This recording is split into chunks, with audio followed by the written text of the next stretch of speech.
Hi, I'm Gary, and this is EV Musings, a podcast about renewables, electric vehicles, and things that are interesting to electric vehicle owners. And on the show today, we'll be looking at vehicle excise duty for electric vehicles.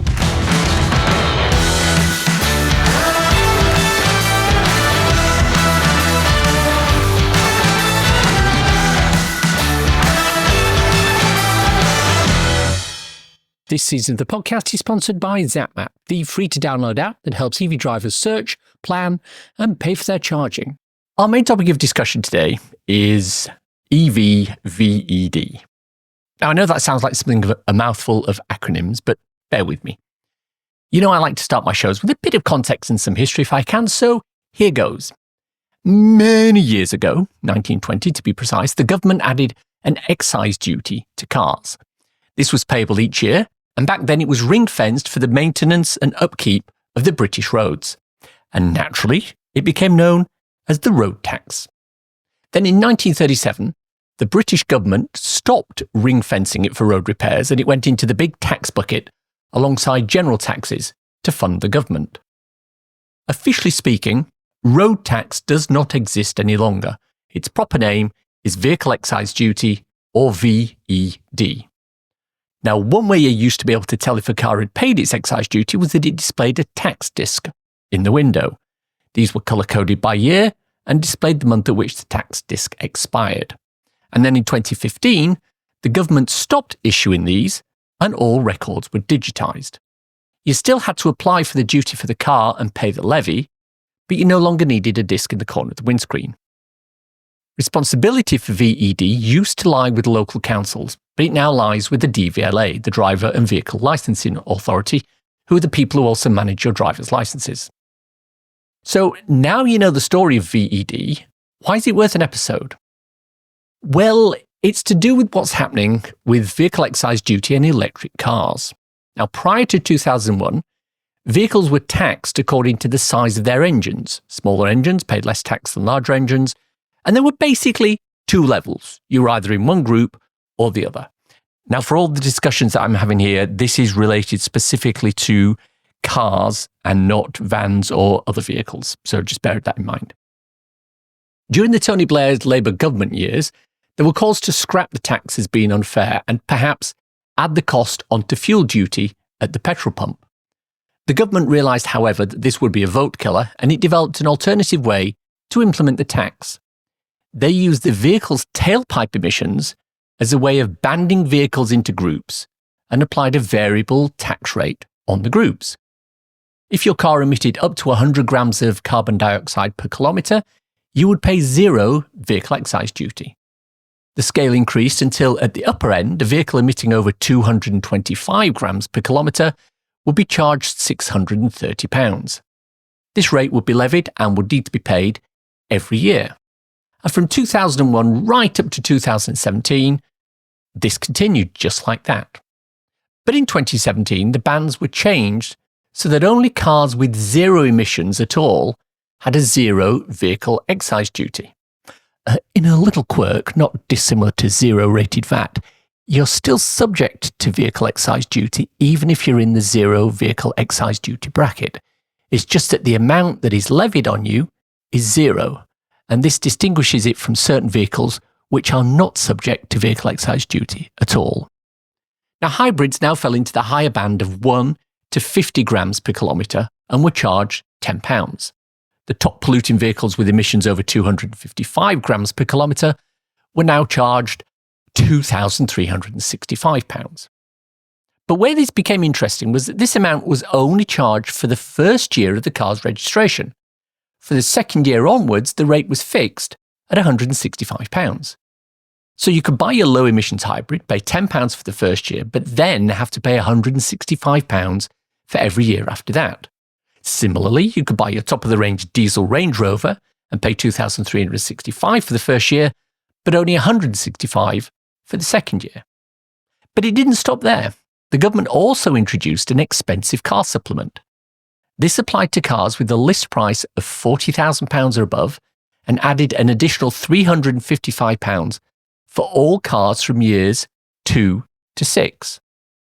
In the 2020 budget, this supplement was removed for electric vehicles. Overall, the Vehicle Excise Duty brings in what would seem to be a large amount of income for the government. The Office for Budget Responsibility forecasts that VED will raise £8.3 billion in 2024-25. Now, this actually sounds like a large amount, but for context, it's around 0.7% of all receipts the government gets. So far, so good. Electric vehicles were subject to a VED rate of 0 and were exempt from the expensive car supplement. But then came the 2024 budget in October, and the VED rates were increased with eligibility changed as well. And we'll look at what the rates changed to in a second. But when the dust had settled, there were a number of newspapers that raised the flag for UK motorists, screaming about the unfairness of some cars having to pay a VED tax hike of £2,475. Now, on the face of it, that's ridiculous, right? Well, the story, as you may have guessed, isn't quite as black and white as some people would imagine. It's fine to put up a headline screaming £2,475 tax hike for cars, but the reality is slightly different. Electric vehicles with zero tailpipe emissions will now be subject to a VED of £10 for their first year of registration. Anything with 1 or more grams per kilometre of emissions will be subject to at least £110 for the first year. At the top end, though, any car that emits more than 255 grams per kilometre of CO2 will be taxed £5,490 for the first year. For all vehicles, the second and subsequent years will be fixed at £195 from 2026. Now, it is £190 at the moment, but it will get hiked up to £195 for inflation. So yes, a polluting car will pay more in the first year, and an expensive car will pay an additional amount on the first 5 years of £410. The expensive car supplement will now also apply to electric vehicles. But let's put this into perspective and look at some numbers. Your base version Range Rover SE has a list price of £104,025.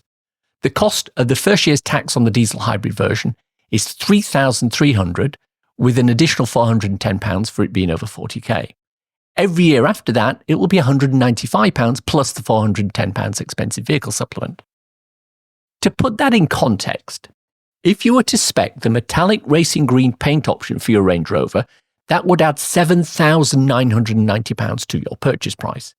If you went for the satin finish instead, that's £9,990, or more than the first 5 years of vehicle excise duty on your expensive polluting car. Let's look at something a little cheaper, shall we? The BMW X320 has emissions of 163 grams per kilometre. This puts it in the £1,360 band for the first year and £195 per year after that. With a list price from £48,370, it will also attract the £410 expensive vehicle supplement for the first 5 years. So what about something a little throatier for all those petrol heads who like to hear the sound of the engine? The Ferrari Roma, or as I like to call it, the entry-level Ferrari, has a starting price of almost £173,000. The emissions on this put it right at the top of the vehicle excise duty range, £5,350 plus the £410 expensive vehicle supplement. But again, for the second year onwards, it will just be £605, which is including the expensive vehicle supplement. Let's take a look at a couple of electric vehicles now, shall we? I'll choose a Renault, a Volkswagen, a BYD, and a Tesla. Remember, this is assuming they're all brand new, being registered after the 1st of April 2025. A Renault Megane, list price of £37,995 for the top of the range iconic model with no additional extras. First year VED, £10, second year onwards, £195. A Volkswagen ID3 Pro S Essential, £39,190 on the road. First year VED, £10, second year onwards, £195. But if you go for the next spec up, the Pro S Match, the price is £40,050 and the VED is still £10, but it has the £410 expensive vehicle supplement. Subsequent tax for the next 5 years will be the £605, including the expensive vehicle supplement. A Volkswagen ID7 Tourer Pro Match model, basic version, £52,440 on the road. First year tax, £10 plus £410 expensive vehicle supplement. Subsequent tax for the next 5 years, £605, including the expensive vehicle supplement. A BYD Dolphin Design, top of the range, £31,695 on the road. First year VED £10, second year onwards £195, no expensive car supplement. The BYD Seal, on the other hand, is £45,685 on the road. VED in the first year is £10 plus £410 expensive vehicle supplement. Subsequent tax for the next 5 years, £605, including the expensive vehicle supplement. And so on and so forth. But long story short, if you buy an EV under £40,000 on the road, you'll be paying, give or take, £985 in vehicle excise duty for 5 years. If you buy an EV over £40,000, you'll be paying £2,860 in VED over 5 years. That's a difference of £1,875 because you chose to buy a new car with a retail price over £40,000. But bear in mind that these rates only apply to cars that are newly registered after April 1st, 2025. If you're buying second-hand vehicles, you'll have to pay the full £195 per year from the year you bought the car, plus the expensive vehicle supplement if it was £40,000 or more cost price when new. The price you paid for the car is irrelevant. But as we know, the vast majority of new EVs on our roads at the moment are there under a lease option. So how do things like this affect your lease? Well, if you're buying a new EV, there will be a cost associated with the VED, £10 in the first year and £195 after that for vehicles under 40k.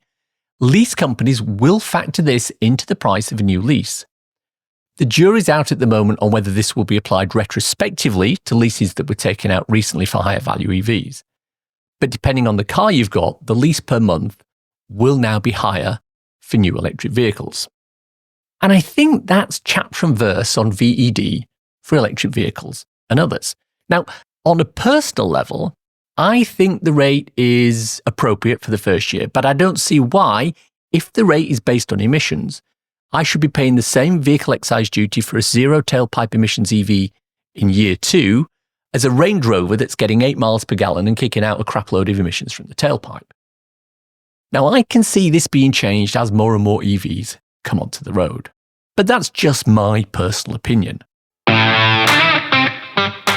This season, we're looking at raising the awareness of carbon literacy with our listeners. And one way we're doing that is with the Carbon Fact as read by carbon literacy trainer Hans Nelson. For every 1 degree centigrade increase in temperature, the air holds up to 7% more water.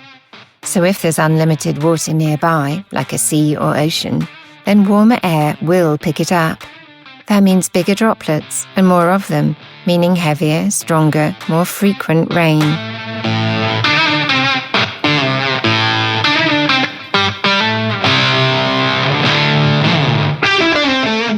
It's time for a cool EV or renewable thing to share with your listeners.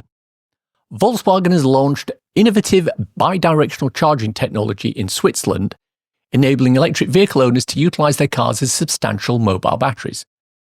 This advancement not only enhances energy efficiency, but it also lets drivers support the grid during peak demand times.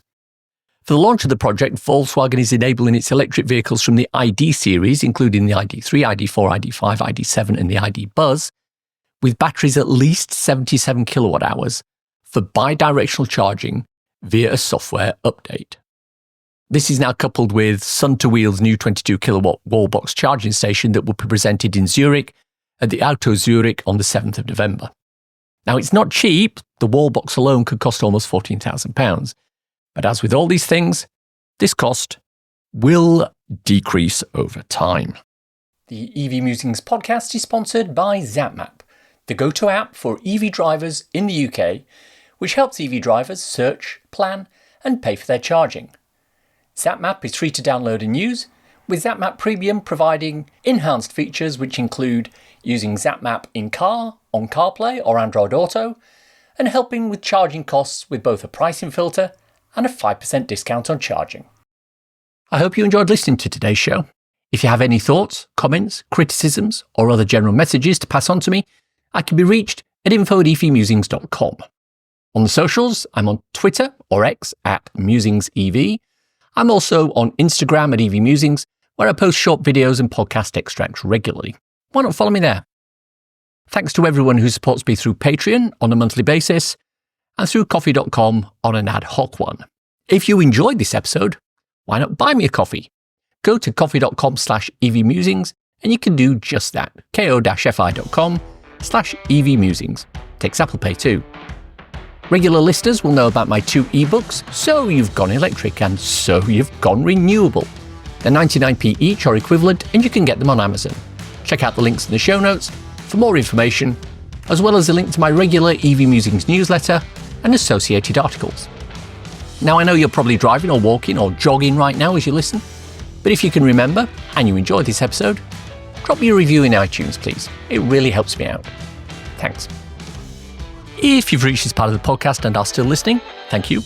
Why not let me know you've got to this point by tweeting me at MusingsEV with the words, "It'll always be road tax to me." #if you know, nothing else. Thanks as always to my co-founder Simon. You know, I ran into him at a recent industry event and he was looking hale and hearty, but he was bitching a little bit about his Tesla Model Y and how it's a great EV, but not a particularly good car. Of course, you can't really trust someone who thinks hooning around a path at high speed, balancing on a single-wheel electric unicycle in all weathers is fun, can you? But that's just my personal opinion. Thanks for listening.